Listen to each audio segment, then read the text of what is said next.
Hey, what is going on, everybody? Welcome back to the most important NYCFC talk show. It's time for the Dudes in Blue. We are indeed back for episode number 135. Thank you guys so much for joining us. I'm your host, Joe Amato, and alongside me, as always, Antonino, what is up, dude? same face, different location, dude. Yeah, well, it's been a hell of an adventure. The car wouldn't start this afternoon after work, so I am back at Lauren's house. Woohoo! Amazing. Absolutely amazing. Well, thank you guys so much for spending some time with us. Start letting us know. Let us know you're here in the comments. If you're watching on Facebook and if you're listening on the pod, let us know as well. We appreciate you being here. Make sure to give us the follow. Facebook, Instagram, and Twitter. We're at Dudes in Blue. It's easy to get a hold of us on there. Apologies for missing out last week, but it was probably the best week to miss out because really not much happened. Same as this week, but not much happened. I am doing a little bit better. Thank you guys. I actually, I'm going to divulge this. I ended up in the hospital for almost 3 days. I got home Wednesday afternoon. I was hospitalized Monday evening, and I got back home on Wednesday late afternoon. So it's been pretty crazy. I'm still feeling a little iffy, but we're here to talk some soccer and appreciate all the well wishes from everybody on Facebook and Twitter. We really do appreciate it. Dude, let me do a quick roll call, and then we'll figure out what the hell we're going to talk about tonight because, this is what happens. Dante, what's going on, man? David, how's it going? Joey, how's everything? Roddy Russell's checking in. Jason Pena, Christian Smith, Uncle Dom is watching. It's the crew, dude. We got the crew, not the Columbus crew, but Full house. This is great. But our crew. And thanks so much for joining us. Well, thank you guys. We'll see you next week, and we appreciate it. Well, good night. It was a good one. It was a good one. No, listen. This episode's about you guys in the comments. I want to know what you guys want to talk about. It can be MLS related. It could be NYCFC related. It could be soccer in general. It could be U.S. men's national team. It could be MLS Cup playoffs. It could be whatever you want. Whatever you want. Anything they want, dude. You want to know what we're having for dinner? We're having tacos. There you go. What kind of tacos? They were going turkey tacos. Ooh, turkey tacos, always good. In the spirit of Thanksgiving. Oh, by the way, hope all of your Thanksgivings were very bountiful. Very, very fun. It's a bountiful holiday. Bountiful. All right, dude. You want to start, or should I go grab something from the comments here? Do it up. Okay. Let's start with Christian Smith saying Zack Steffen going to Man City, potentially. In what could be, what I read from the headline at least, a $10 million deal, potentially. That's some serious dough for a keeper. Yeah. Listen, he has definitely shown that he has the skills to play the position. Very athletic, which you don't. You used to see different physiques in the goal. You used to see tall, lanky guys. Now you're seeing guys like Sean Johnson and Zack Steffen who are very, very athletic, very muscular, very built guys, and they use those skills to play that position fairly well. His stopping on penalties is just insane. I mean, he's been ridiculous the last 2 years that I've actually been following. And if you put a solid defense in front of him, like a lot of these top European clubs have, you're going to have yourself a solid guy back there. So if he can get there and he can crack the lineup and play, kudos to him. I think he deserves it. I mean, listen, 10 mil is nothing to shake your head at. It's decent. I mean, it sucks because here we can't really do much with it except for give half of it to Don Garber. So the Garber bucks. But good for them. Good for him. If it's true. Yeah, if it's true. I mean, would it be sad to see him go? Yeah, you kind of want these great caliber players to stay in the league and kind of keep it going. But at the same time, he'll make room for someone else who's good or has the potential to be that good.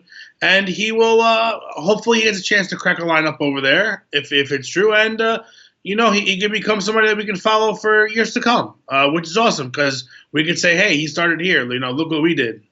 Yeah, no, exactly. It's always good to see. You got Alphonso Davies training with Bayern, which is massive. Anytime you can see a player come out of MLS and go to a club in Europe and actually have the opportunity there, it's big. That's what you want. you don't want this league to be a stepping stone, but at the same time, you want it to be taken more seriously throughout Europe and even South America. And this is one way to do that. You grow these players here, you grow their skills and develop them to go play for bigger and better teams. That's what's going to happen. Listen, you could start off playing for friggin' Lazio, dude, or Fiorentina, and make your way over to Bayern Munich. It's the same thing, Yeah, it happens. It happens to every. You could start off in 3 divisions lower than where you are. All of a sudden, you put the hard work in, and you can get anywhere. Again, as far as stepping stone goes, this might be what this league needs to get rolling moving forward. If you're going to be a stepping stone, as long as you're replacing the players that are leaving with players of equal caliber, you get them all in here for 2 or 3 years at a time, and at least you're watching winning competitive soccer year after year. That's ultimately what you want. And again, it sucks because players won't stay. Some of them will. Some of them will love the lifestyle here and just want to plant themselves and not have to go anywhere. And that's great. But a majority of them are going to want to go on to bigger and better things.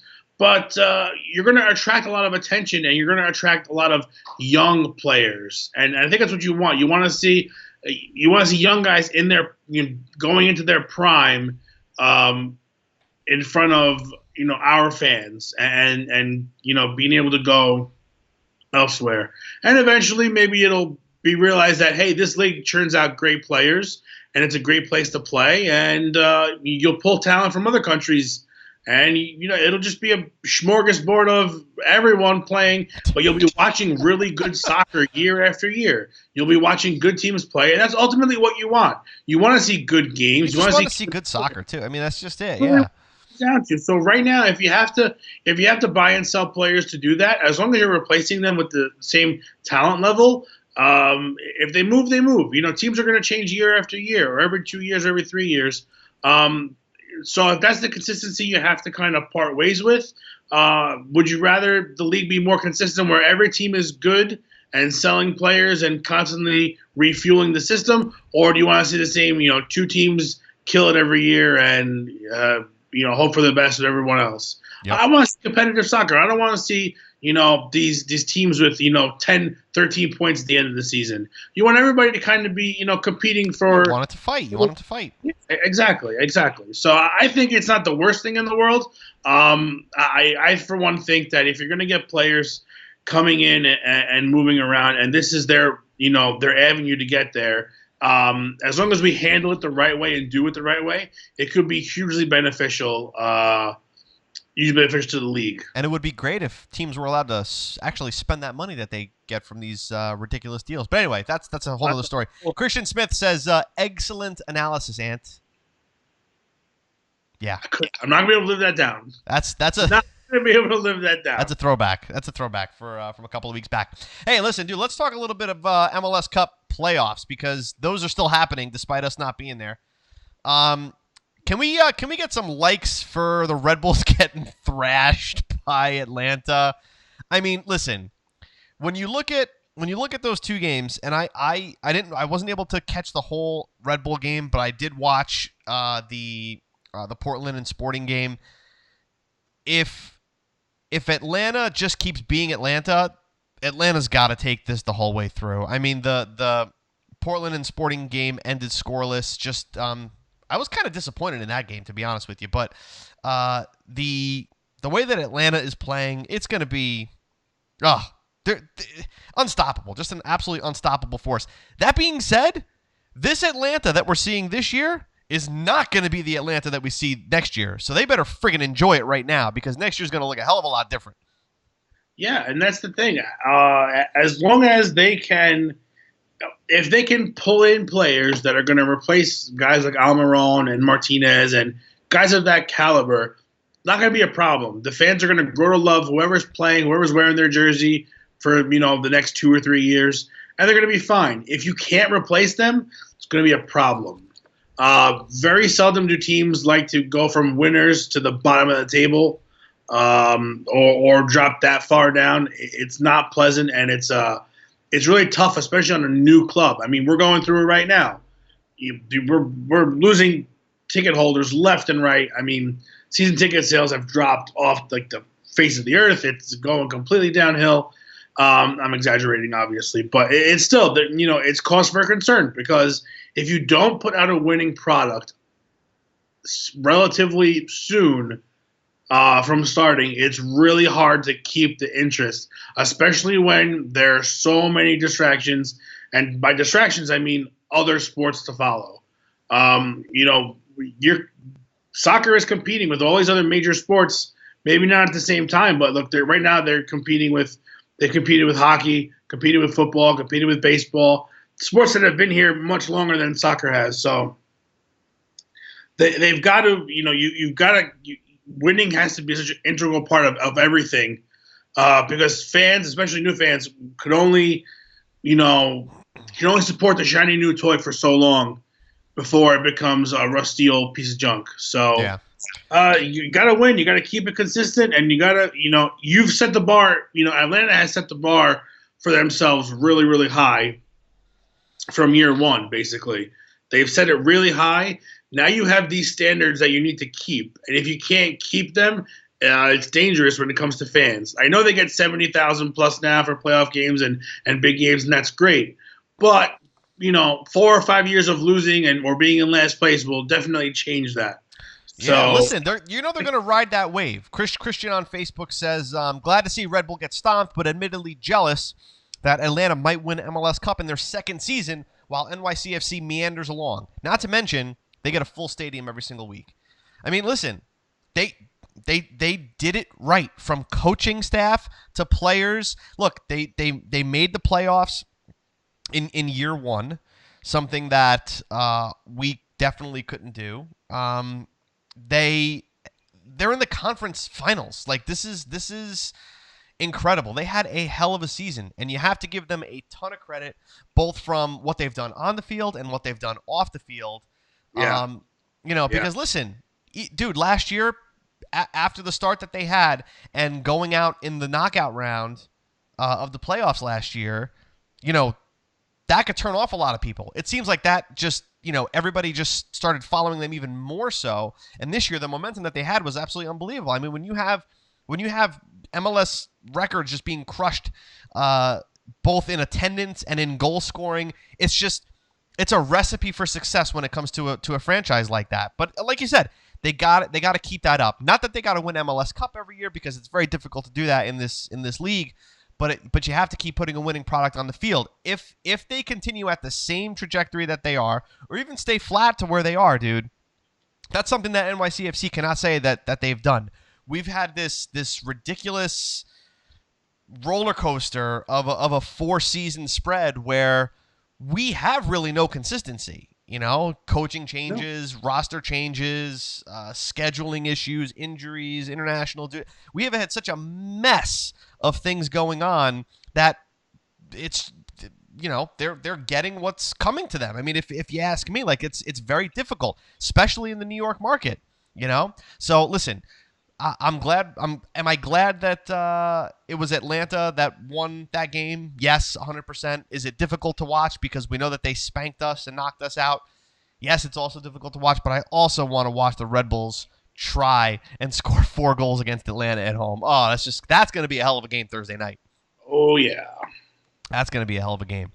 But that being said, the Portland and Sporting game, I was not all that thrilled with. A scoreless draw.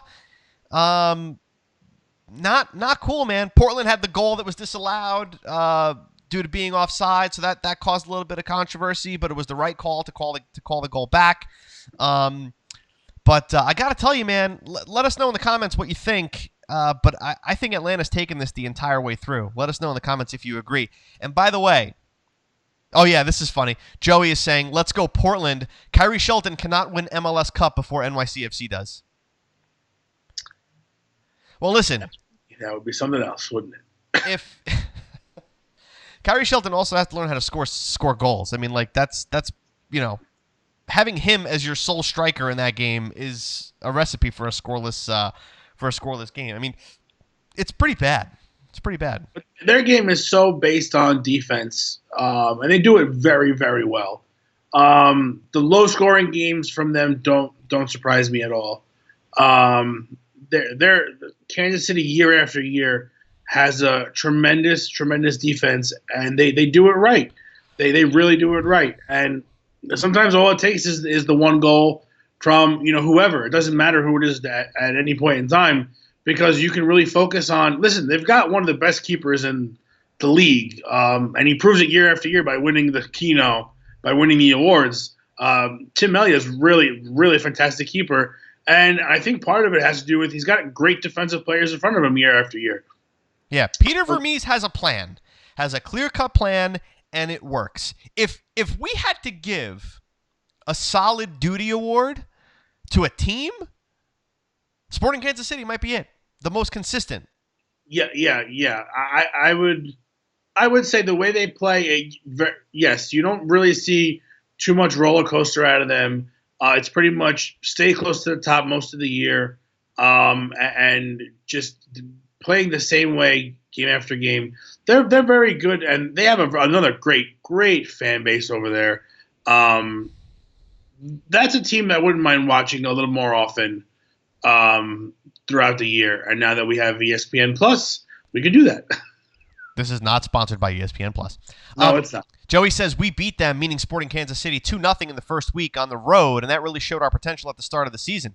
Dude, I think that was – okay, somebody correct me if I'm wrong in the comments if you guys are fact checkers, but I want to say they've only lost at home 3 times in the last, 2.5 years. Something ridiculous. It's a ridiculous stat. It's a ridiculous – Amelia has – I want to say in the teens of clean sheets this season, just ridiculous, just absolutely amazing. So for me, the way that game turned out, I think that game should have been a little bit more exciting.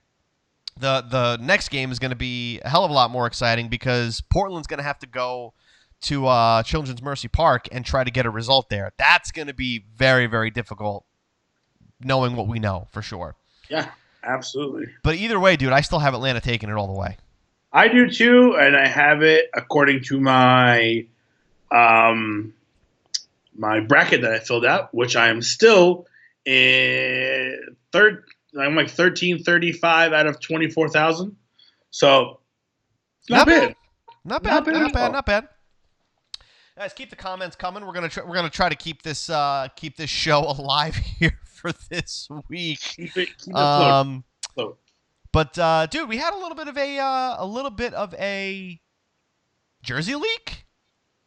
You want to talk about that? Let's talk about the jersey leak. Let's do it. Let's throw it up on the screen here. Yeah, this is the alleged new home kit for NYCFC next season. What do you guys think of it in the comments? Dude, what do you think of it? So, I think everything in this league has become very cookie cutter, very basic, nothing outside the box, with exception of a few teams here and there. And that's okay. I mean, it's fine. Listen, we're all going to buy it anyway. I already ordered mine. You can't order it, but I already ordered mine. 90% of the people who say they don't like it are going to end up wearing it by the end of the year anyway. It's interesting. It looks like they just took the stripes from the sleeves of the home jersey the last 2 years, and now just took one and put it vertically on the jersey. I will say that website is pretty decent when it comes to leaks. This looks more like a rendering rather than a solid piece of fact. Sure. But if it was like that, I would like something like that for sure. Maybe like a wider stripe going down the chest instead of something so thin. That to me looks more like a T-shirt. I would like to see maybe more with the collar being a different color, just to kind of break it up a little bit. Because I'm honestly polo collar. Yeah, so that or just like navy blue instead of the same color as the body of the kit. Something different there. Maybe different sleeves of some type. I'm very wary about the all one color kits like the way England has it. It's just not for me. You need to do a little bit of something different every year. So I mean, I don't hate it. I don't love it, but will I be wearing 2 or 3 of them throughout the year? I didn't like the Hypno kit until I got it in the mail, and then I was like, this kit's amazing. It's really what it comes down to is that most of them are fun to wear. They all look really sharp. They're actually, in my opinion, they're really well made compared to some of the other ones. I like the way Adidas cuts the jerseys. They fit very nicely. I know other companies like Puma and whatnot, they cut their stuff really, really small. Nike usually on the smaller side. I think Adidas does a really good job. And, yeah, I mean, I don't hate it. It's interesting. Again, this was one of those jerseys where I think once you see players wearing it and seeing the true color of a real photo, I think it's gonna be a little bit better. Much like the Hypno kit, the away kit, secondary kit this year. Didn't look great on the mannequin. Didn't look great standing still. But once the players wore it and were on the field and in play, it actually looked really, really good. Yeah, really enjoyed it very much. So much so that I have 3 of them. That's it. That's what happens. Every kit so far, I've been like, it's okay. All right, I'll order one. Oh, I like this kit. I love it. I'm gonna wear it every game. You know, that's the way it goes. This is real quick. Joey's coming back in with a fact check saying, by the way, Sporting Kansas City went undefeated at home in 2017 and lost 3 times at home in 2016. So only 5 home losses in the past 3 seasons, including playoffs and CONCACAF Champions League. That is ridiculous. Best of luck, Portland. Best of luck.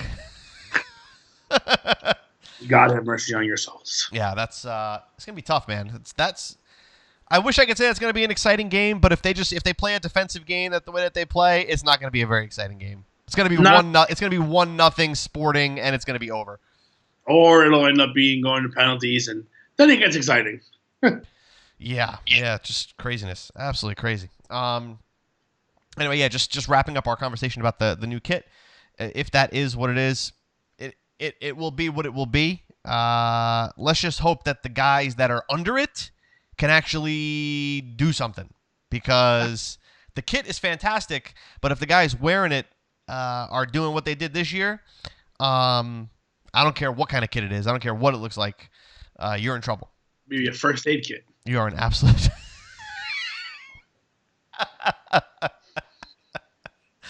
Oh, that's good. That's almost as good as the eggs. It's almost as good.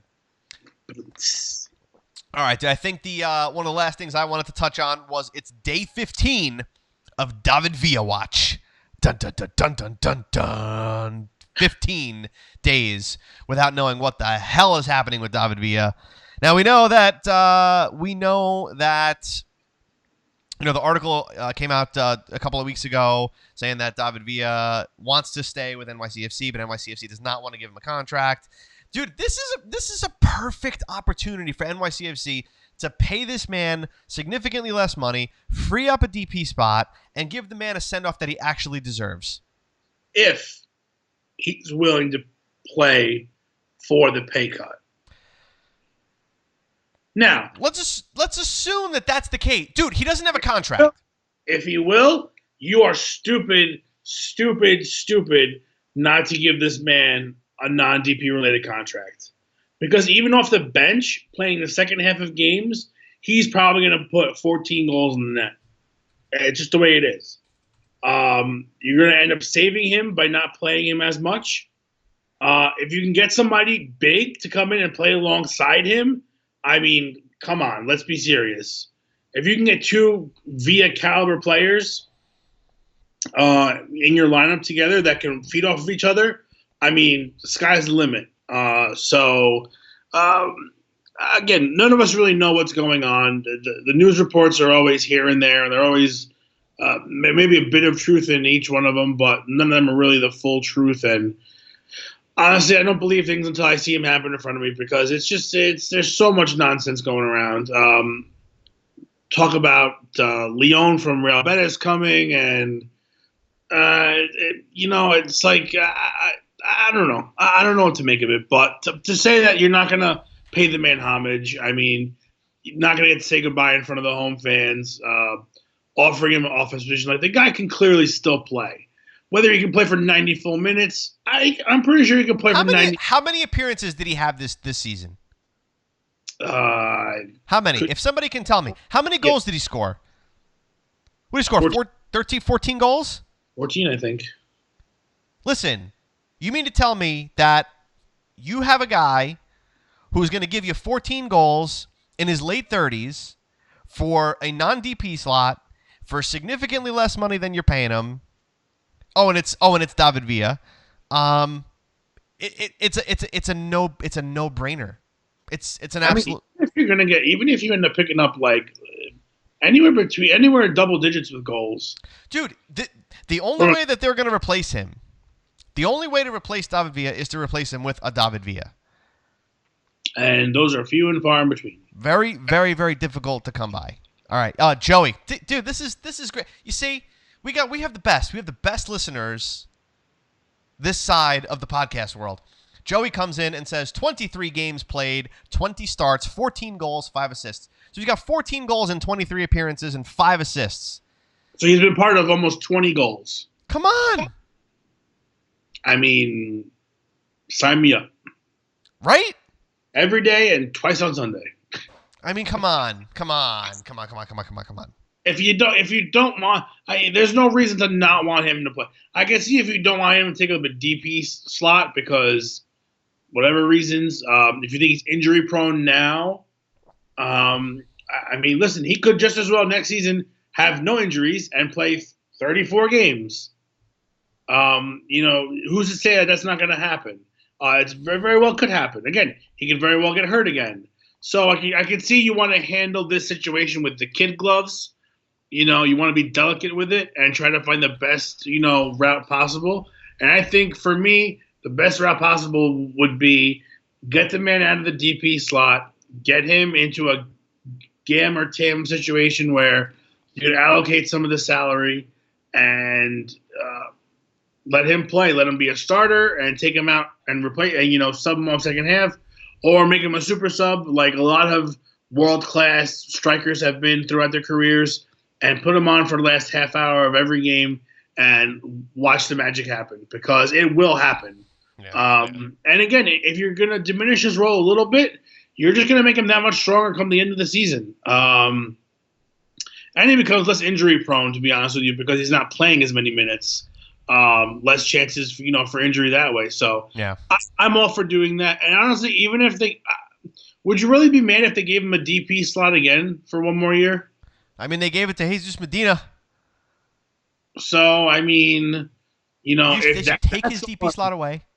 That's the one I wish we can kind of take that label away and give it back to David Villa. Yeah, One more season, please. I don't think I've ever been this intrigued as to what's going on next year, because there's so many question marks happening. Oh, dude, please! It's gonna be like this. It's gonna be like this. I'm telling you this. So if Dome stays, which it's looking like he's staying, it's gonna be a rocky 2019, because this roster is gonna look completely different than the way it looked like now, with the exception of Sean Johnson, Alex Collins, and Alex Ring, maybe Maxi Morales, right? But but other than that, dude, this is gonna look completely different. Listen, I wish I could say I was confident in the players he's brought in so far, but Tati really, I see a little potential there, but nothing really huge. And Amagat was I think it was a favor to this guy to get him a few more dollars. Of course, dude, of course it was. Terrible. So we'll see what happens. I'm curious to see what happens with our young guys. I think if James Sands has a great role moving forward next year, that'd be kind of cool. I think it's gonna be. We're not gonna recognize this team in March. No. So that means you guys just have to tune into the Dudes in Blue next year as we figure out who everyone is together. We're gonna learn and grow together. We're gonna go hand in hand, and we're gonna figure this thing out. Yeah. We're definitely here. Chris Martinez is saying super sub sounds like a good idea, kind of like what Dortmund are doing with Paco Alcacer. Who better to finish off a match than David Villa? Any team would be lucky to have David Villa on their bench. Agreed. Especially yeah. That's That's a no-brainer. A no-brainer. But again, here we are, dude. 15 days after the last match of the year, and still have no answers. But we know how great NYCFC is about divulging information to its fans.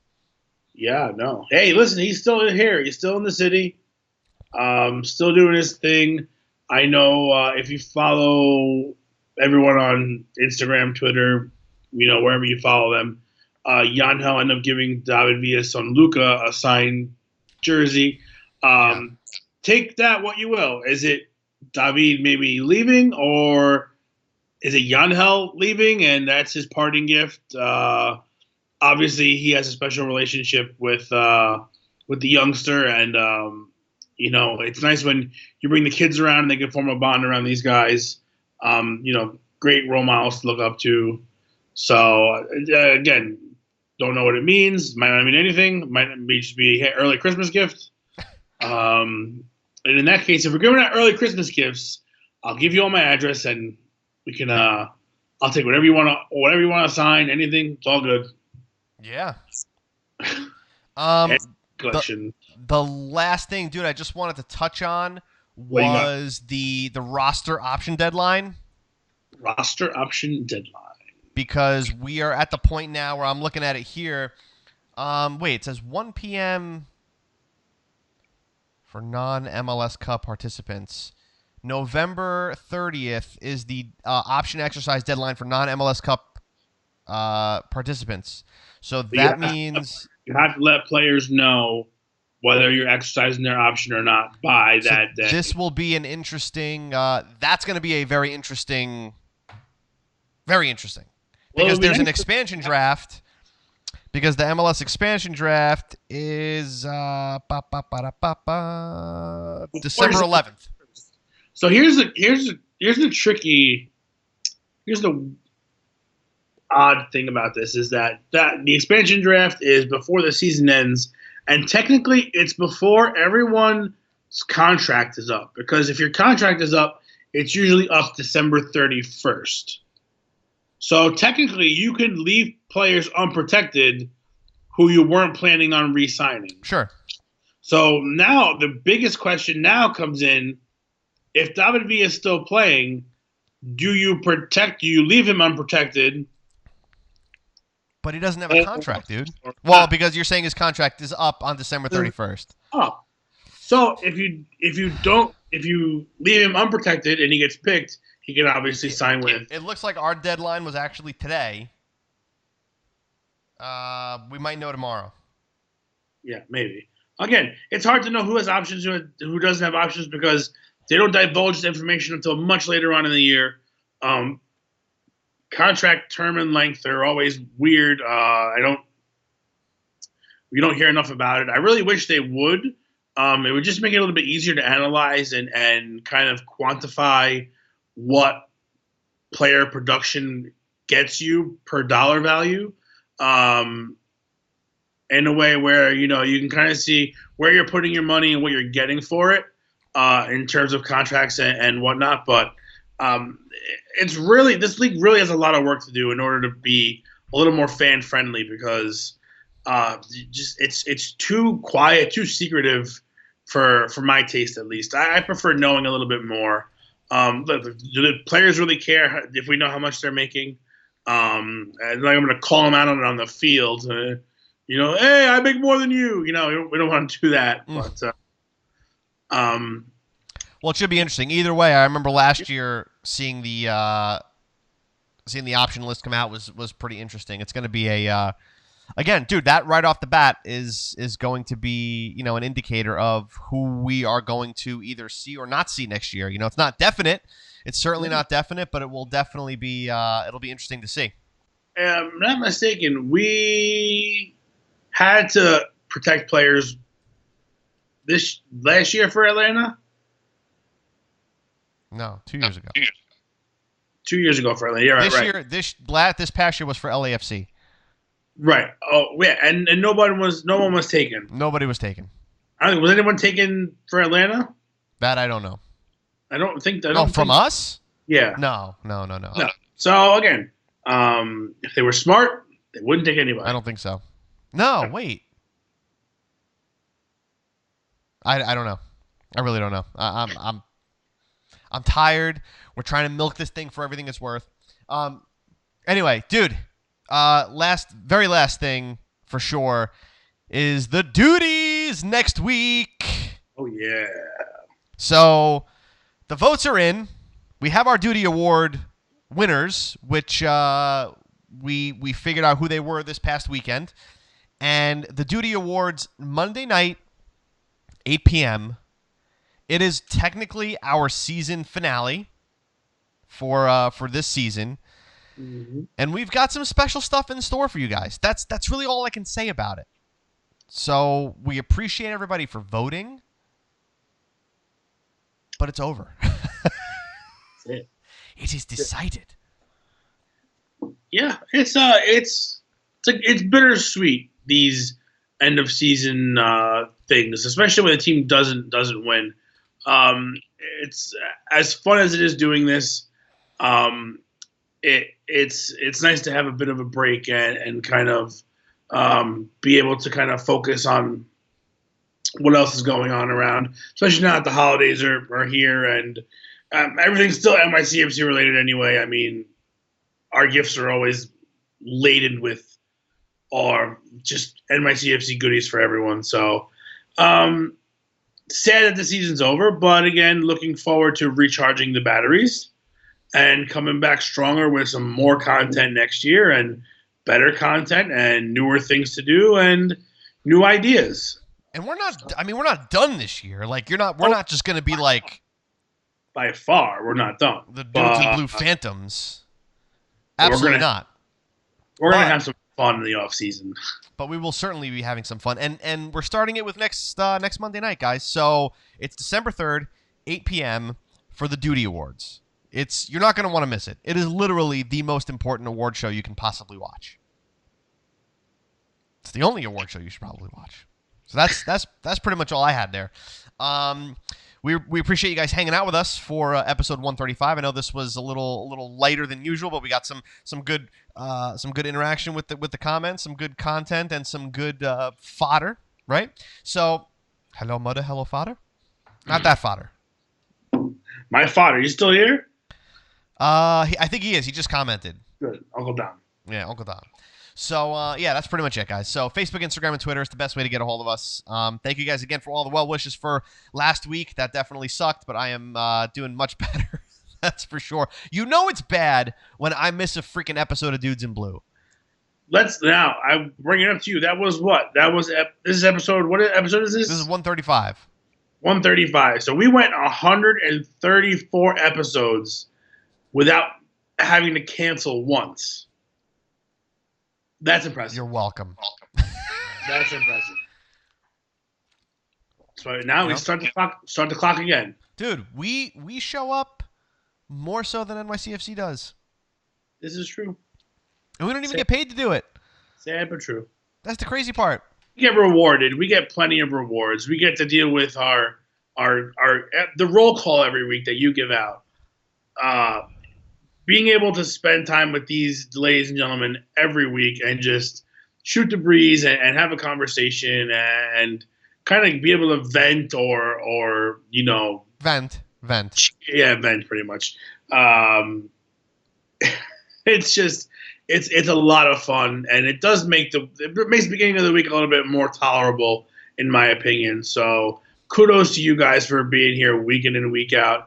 And contributing and giving your opinions. And listen, as the off season for us comes through, if you have any suggestions, ideas, anything you want to hear, anything you liked, anything you didn't like, any suggestions, by all means, bring them up to us because we're here for you guys.